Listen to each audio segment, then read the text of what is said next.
plenty of the prophets omu in Bible mu. Plenty of the prophets omu in Bible mu. Ena ahomaso so what you say media mina mia menemia so be brand was nank was so bi anase nank yatete no e wa dom ne nwosram no so what you say unsia a real prophet of God and no be ka de papa yi kan hwe ba bia we di 64 years so this 65 no wo ni nyame kra obi ka odifo me ba cho mi bisa ansa na coronavirus ya we no eba eye ewiase mu no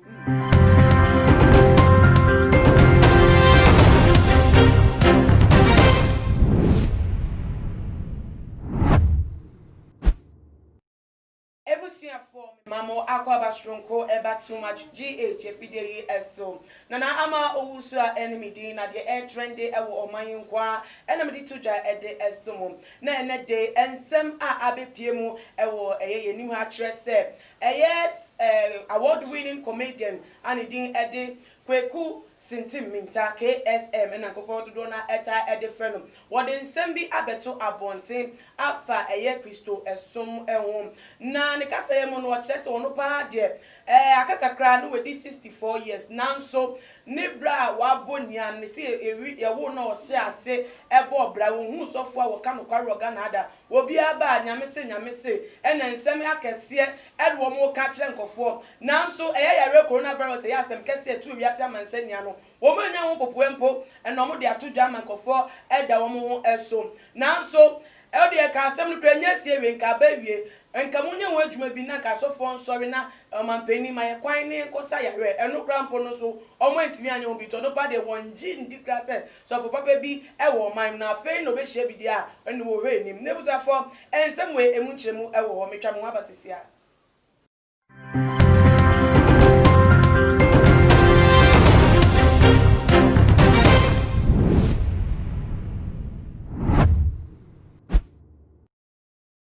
for Messiah so evermore akwaba biem eba too much GH efide so Prophet Bernard ACM Holy Ghost Fire and Prayer Ministries of Penny Oda no ene day mini no edi nhia ewo enkomo mu Prophet ema akwaba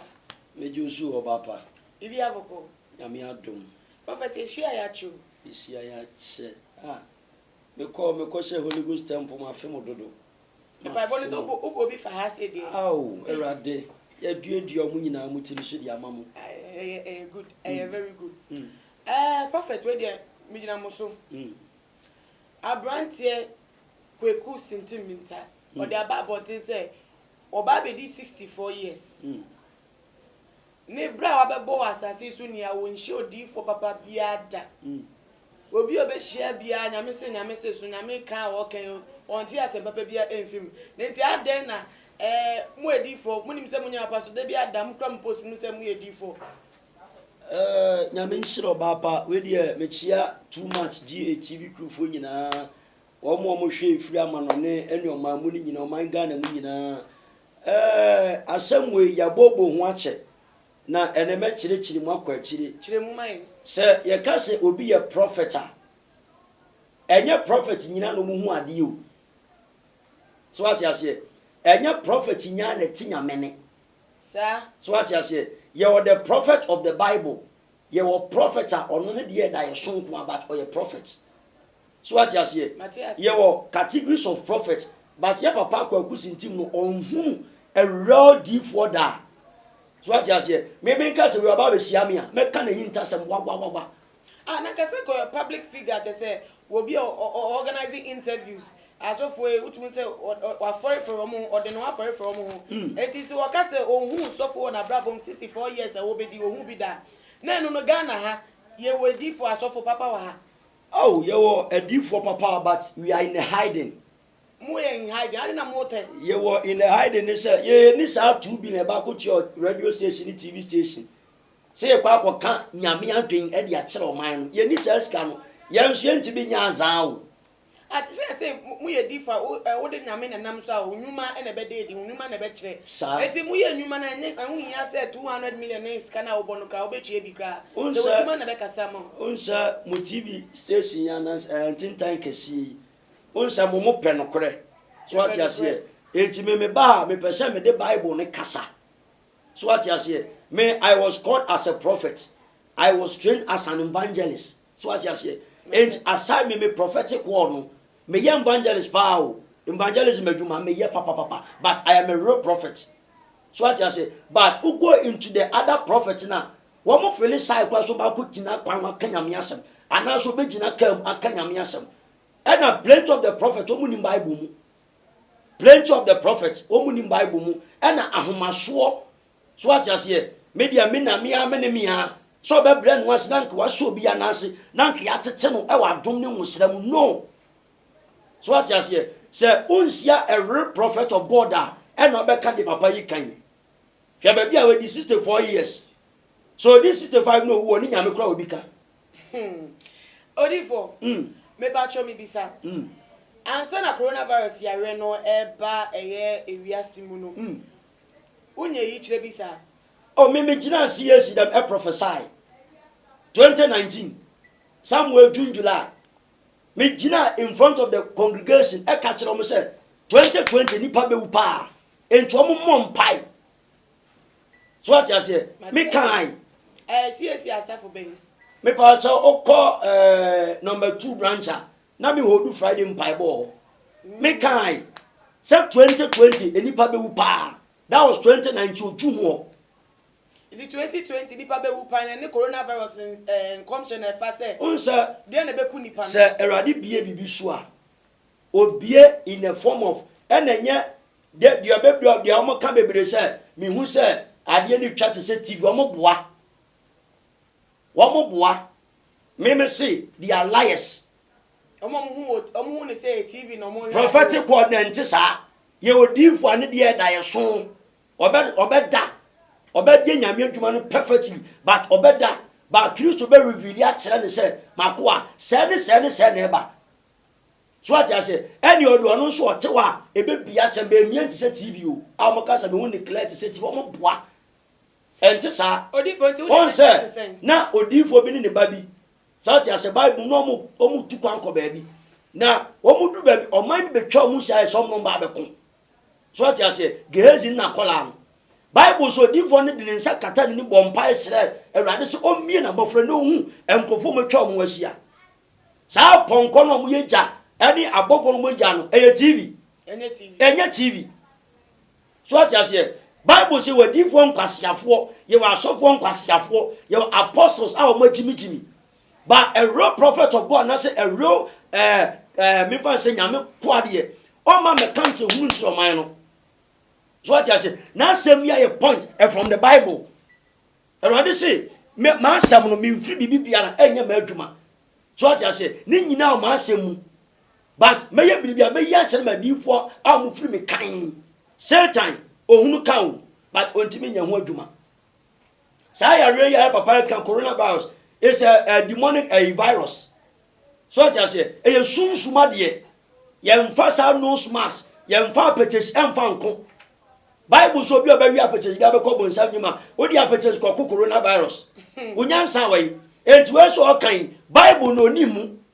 so just obekọ akọre so the see ale ba meanwhile also ne show to the devil na mete won sem na say ya e ba che say onu kra wo hu bi crampa because onim nyame asem ti obebu ne ni eguso sa pepepe yo nti wo odifo na ni na nkoso say odifo ni anase ni odifo ena edifo ankasa ba be hia wa ne dressing kwantimi nkaso odifo me ba mo ne ma dress say obi kwa na do me to che me o twa it rough obi kwa na do me to ye dress sa o a real prophet bia me rade asoma me say me nko deliver message mo obi e wa akoya na asema odifo ya odi obi call to so atia say e rade ma me message say me fan command ba bi say Kristo ente ho me de command ba 3 weeks and ansem we pejai onu ko didi matamu mi furo me edifo bai ada me ba da be na me Kristo say onte ho entimi nkancho say ja sori ne ko ne honhom nte ho 3 weeks na me nam kwa no frɛ me Jack e we dem pa cho me nim na me so o so no o kra no dia kwa ko Satan santi ye na che o kra fi Satan sa odi for yemra ne nsem eso ye KSM ne nsem de e ba ya bonto no e bi mo sa me ka say nkedi for anasa sofo papa a o mo ka no kre e wo man mu a e ka ya we ba e wo de mo hu po ancheche mu a nke ba ye oh mampeni we de yenso ye o man mu nyamkopon ne kasa nyamkopon ho mo yenso nti ma ye kwan 2 days bi ni enfanye ayaresa e wo isolation centers no crampo no mumu ba kumpo ma abonti mesre mampeni e endidi na mo twen unsa se ye kase ayaresa me o mampeni me kase wa ha kristofo ye papa ekufa wa ha kristofo wa ha ekristo se obi yare a bibles ye mfra safo no mu mpanimfo ye lay hands ya mompai yare ne beko ya ye bebre ba bia na me hold Friday mpai bo ya ye bebre ye di kusu a edu a instant edu akoda so na yare ne ko bible akase monye na gidie mpai na beju nipa ne nkwa so what you say e na nso ma asori restrictions say ye mfa 1 hour anti na metiwase ya wo pache say ese kamampeni frem mum ena biem so restrictions o dia tomoto na ahyebobufo ti na monye o da bia ntisa unse ye kase nyame nkrofo kan a wo mo in hiding say na medi kan no ba bi o mo se no ye kase koho nyame difo bi o ye hye nam sawa wo nko because ba bi adifo no kwa atekura na ho nye fe ya do mo te bia ben unse me fan say bibi ti say Elijah be kono te botan so no Saturday basa no to no edi but he was very powerful a prophet of God. Elisha, Hezekiah, Jeremiah, Isaiah. So what you say? Odi for Safania ni mikamu. Brand New Testament no man na edi for the say it is different do mu dey na serious. Won say na che no. Ba baby a no mo che no, na nye baby e baby papa. Ba ye kasa wo minister kona ko hwe sa di for we nchen a onko. Because di for bi abekọ ni nche bi odi kan ka boni ani mu kire wo. Wo secret ade a wo ya Erade mpe no obedi kan ka kire wo. So what you say? Entuom no wo mo mpe no kole. The truth anka say free church kunkum wo mo mpe o. Entubon say edifo nkwasiafo be mfiri satanic kingdom ebeba with their own revelations and wo mo foolishness ensem ye ensem pato ma be ka kire wo. Entuom be ka kire be ka say edifo nyina anye papa. But o can be say e be onsia a real prophet of God. Me bon pass one day me twa no keke. O mra na me twa no keke. Ono be express the real power of God. So what you say? Aya sometimes omo ye no bi a yet one year show mo TV so a aya ne ho nyina yira ye. Ye busa ho say are these people real prophets of God? So what you say? We are a real apostles of Christ and now we are jokers. Nyame adi for ni obi am papa ya boy you. Obi anye Jerry and the Ghana di for baby na Jerry. Elijah no ring. Elijah no ring. Mimi say me mami wu amini kwan say me kwa yie. A real prophet bia no on man funu. Enja me unse la me ka cha mo say eya me ntan kwa yie. Ni nyina wa ha. So entu ka say wo be gina sa sumpi ni so as a real genuine prophet of God. Enya anu o. Me namwa eya warning se ma me no. Sometimes me ko fire me ti me ma me warning. Say me fa wa ma me say anuoma ahomache. Odi for masem no so no one should see so yi ama me say ss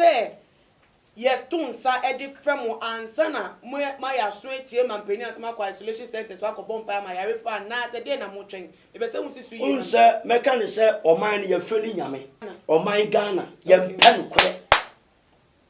womo pa empanimfo ne pa na obi tie mi a womo ntoto abosom dan nyina no mu ntwa jantum abosom dan nyina mu ntwa jantum nyenya mo asore ne mamo enye se nya odi ye na fa hwa urade hwe okay oman bi e pa abosom som pensaguo awurade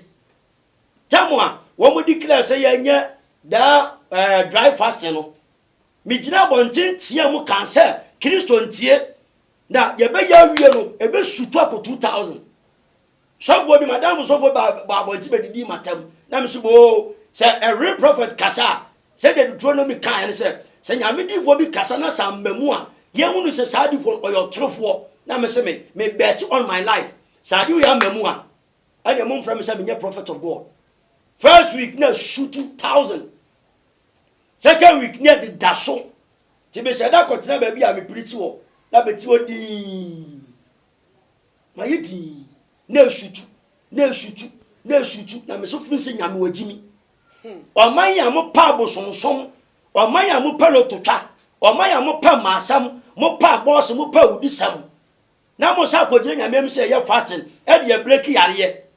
na asogbo no so de me bom tiri so sa coronavirus e di for na invite bo ban Ghana mu so what you say but eye mo bo makwa sin spiritual bond de we ma yare na transfer bade a e de amiem enti se mampani to nsa de frem se mumra ye mo edi for papa no metimi aka mo aboma kosta yare wa isolation adenti ne ye ma the real prophet of God ma menchiro de nyame honhom no su bia no ho se okasa aya me mpese be bie ayi rems ni bebere so what you say asofo ni bebere se de Jeremiah chapter 23 verse number 25 kan bebere wi ayensam any edi for bebere wi ayensam so what you say we are real prophet of God okasa ugina altars no be rems na be hu say yes so what you say but un say enye fe na me say hwe ba bia yese ba bia ye wo ba bia ya so sometimes it be dress kware mo un kasa be a prophet enti we dey be say yen kan susu say si ade mampani etunsa e di afrewo say wo ni we di form kan ho out say munam na me akwan so ye adwuma no momra emesa coronavirus patients or mother isolation centers area obenya ho oh what den na me ma okay that's papa ma me nchira o ade bia Awurade pɛ wo ho ade bia Awurade pɛ worship sa o sori Awurade ana omen e wo sori mu a onam mframa na sa yade o me ka se 20 years me nyare da o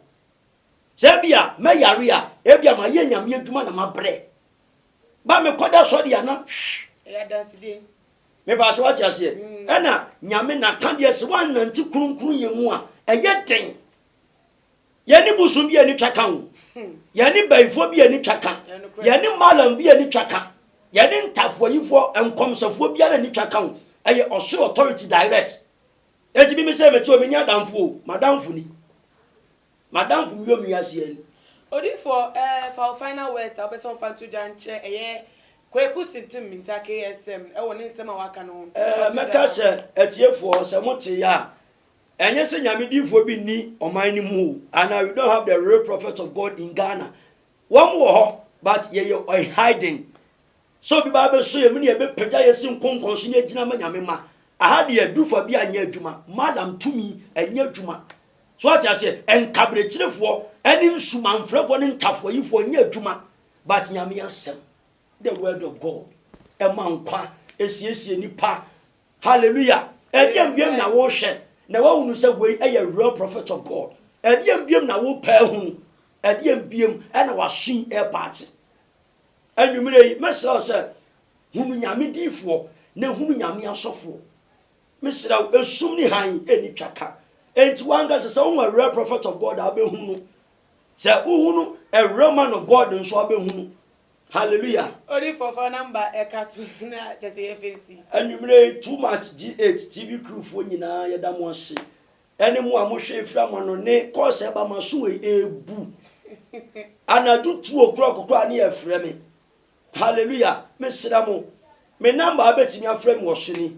oha bia mane bi atete opese edi bua o ade bi a kire wadwen so aye wadwen tanta 0249 631 876 0249 631 876 anase 020 385 1633 020 385 1633 makramo manuato ebusia for na enede aha enede enkomotwetwe no ebesi nti bomodia efa wadwenchwe wo addition experience bia wo bia no so fa bra ye comment section no na ebepemu ne ebedi ho adwuma ede amamo na ebiem social ne so betimi afollow ye ewe IG page @tumagh_. Medin de na ama owusu amene Prophet Bernard ACM as for that no Holy Ghost prayer and fire and prayer chapel so Holy Ghost prayer and fire ministry and also more anything furniture kwam me be say understand be say din shemu be makram